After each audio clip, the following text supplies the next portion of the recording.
Hey guys, and welcome back to Crouton Cracker Jacks. Today I'm going to show you how to make a basic and delicious potato salad. Some people might call this a country style potato salad. Some people might refer to it as a deli-style potato salad.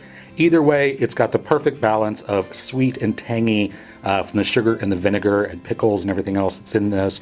It's just your basic homemade potato salad. You can add any number of things to this to make it your own. But I'm just going to show you how I like to make mine. So without further ado, let's get started. So naturally, I'm going to start out with my potatoes. Every potato salad starts with potatoes. For this recipe and for my potato salad, I prefer using just regular old russet potatoes. They're the cheapest, they're the best. I've tried using Yukon Gold potatoes and red potatoes for this recipe. I prefer hands down the russet potatoes. It makes the best potato salad for me. You can use whatever kind of potatoes you like though, and using a potato peeler, I'm just going to peel these potatoes. A little trick for you, that little end on most potato peelers, it's kind of rounded. Use that to dig out the eyes of your potato. It's what I've always used it for, so it's just the perfect little tool to dig out the eyes of a potato. But what you want to do is just go ahead and peel your potatoes. And you don't have to peel your potatoes if you don't want to. If you like skin on potato salad, by all means, go ahead and leave the skin on. It doesn't make any difference. Personal preference. And as you're peeling your potatoes and you get one done, go ahead and put them into a large pot. This is going to be the same pot that I cooked these in that's filled up with water.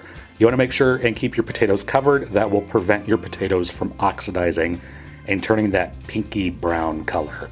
But you just want to go through and peel all of your potatoes, and I am using 3 pounds of potatoes for this recipe. Now once you get all your potatoes peeled, you want to go ahead and cut them up. Basically you want to cut these into about 3/4 inch square pieces. So for these medium potatoes, I cut them in half, turn them 90 degrees, cut them into 3 pieces if you will that way.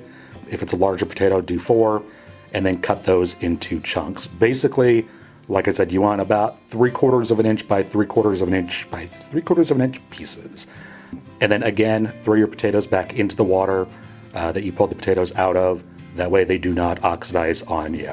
Now, when you get all of your potatoes cut up, your water's going to be cloudy and it's going to be murky and it's going to be just full of all the starch coming off of those potatoes. What you want to do is rinse your potatoes well. You want to make sure that the water coming off of them is completely clear.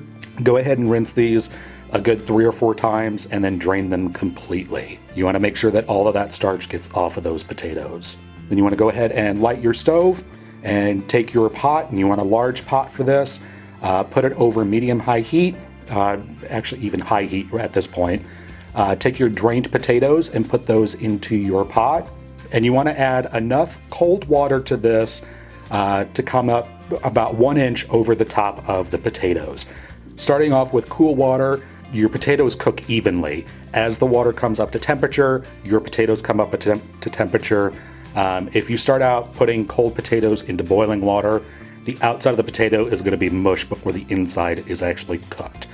And before this gets going too far, I'm going to take 2 large eggs and I'm going to put those in the water with the potatoes. This recipe uses hard-boiled eggs, and since I'm boiling the potatoes anyway, I might as well just boil the eggs right along with the potatoes. So just go ahead and add 2 large eggs to the pot, and you want to cover your pot and you want to bring this up to a boil. Now once your water is at a boil, go ahead and give your potatoes and egg a gentle stir.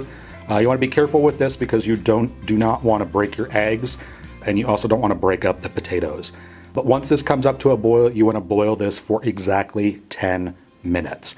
And how to check to make sure that your potatoes are done. You want to take a couple large pieces, take them out, put them on a spoon, and using a fork, you want to put the fork into the potato, and you want just a little bit of give in your potatoes before they break apart.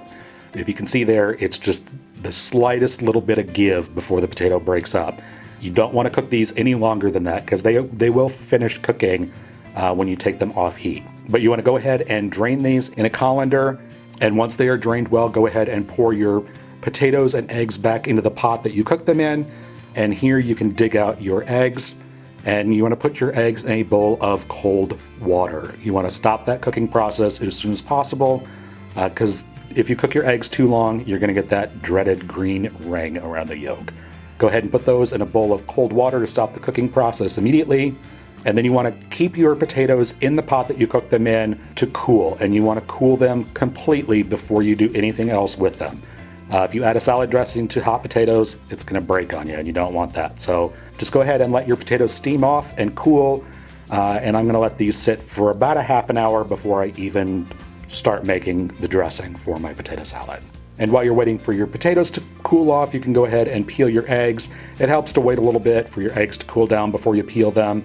Just go ahead and crack them on a countertop and then start peeling them. If you peel them underneath water or running water, they peel super easy. So as you can see here, it takes nothing to do it underwater. Water gets under there and the shell just slips off.